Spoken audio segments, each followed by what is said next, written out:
तीर से निकली कमान और बंदूक से निकली गोली जब भी चलती है तो वापस नहीं होती। और आप ये देखिए कि हमारे आसपास, हमारे देश या हमारे कहीं पे भी या हमारे सोसाइटी या घर पे कुछ ऐसी बातें होती है, 90% जिसे हम कहते हैं बातें होती है, तो वो हमारी ज़बान की वजह से लड़ाई होता है, झगड़ा होता है। आप देखिए जब हम गुस्से की हालत में होते हैं तो हमें वो कहने का मतलब नहीं होता, जो चीज़ हम कह देते हैं गुस्से में, लेकिन उसका वो कहना नहीं चाहता, फिर वो गुस्से में कह देता है।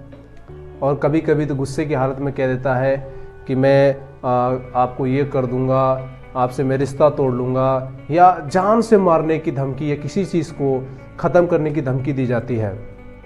गुस्से की हालत में हम लोग इतना सारा चीज़ बोल लेते हैं जिससे कि सामने वाले में हमारे ताल्लुकात ख़त्म हो जाते हैं, रिश्तेदारी ख़त्म हो जाती है, कुछ ऐसा मैटर हो जाता है।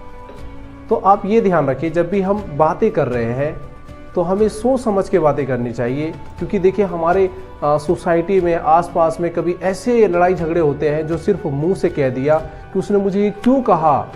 इस पे एक टॉक शो चलता है, आप देखिए पॉलिटिक्स में भी जब भी बातें होती है तो बातों पर ही होती सारी चीज़ें कि उसने मुझसे ऐसा क्यों कहा, उसने ऐसा क्यों कहा। जब आप देखिए, जब टॉक शो या न्यूज़ में जब डिबेट होता है तो पुराने बातें उठा के ले आते हैं, पुरानी बातों पर बातें करते हैं कि इस नेता ने ऐसा क्यों कहा था इतनी तारीख को, ये नोट किया जाता है।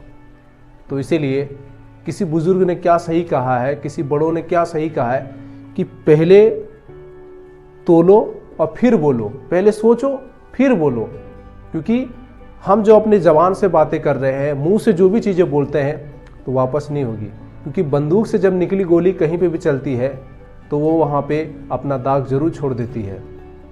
तो इसलिए अगर आप मुंह से उसे किसी बंदे को आप कुछ बोल दिया, ठीक है, तो ये बात है कि वो हमेशा उसको रखे कि नहीं इसने मुझे ऐसा बोला।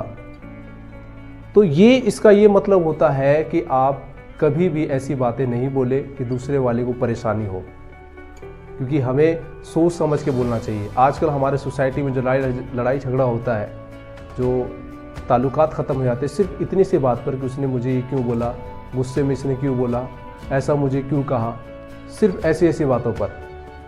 क्यों? क्योंकि सामने वाले ने ऐसा बोल दिया। तो इसीलिए जो सामने वाले ने बोला या हम बोलते हैं तो हमें एक टास्क लेना चाहिए कि जब भी हम बोले कुछ सोच के बोले, जिससे कि सामने वाले को कभी कोई प्रॉब्लम ना हो, कभी वो दुख नहीं समझे। जब ये टास्क ले लेंगे ना तो इससे हमारी सोसाइटी नज़र चेंज होगी, इससे हमारा समाज अच्छा होगा, इससे हमारा परिवार खुशहाल होगा। तो इसीलिए पहले तोले और फिर बोले, ये अगर रहेगा तो हम अच्छे से रह सकते हैं और अपने लाइफ में हम आगे बढ़ते रहेंगे। Thank you.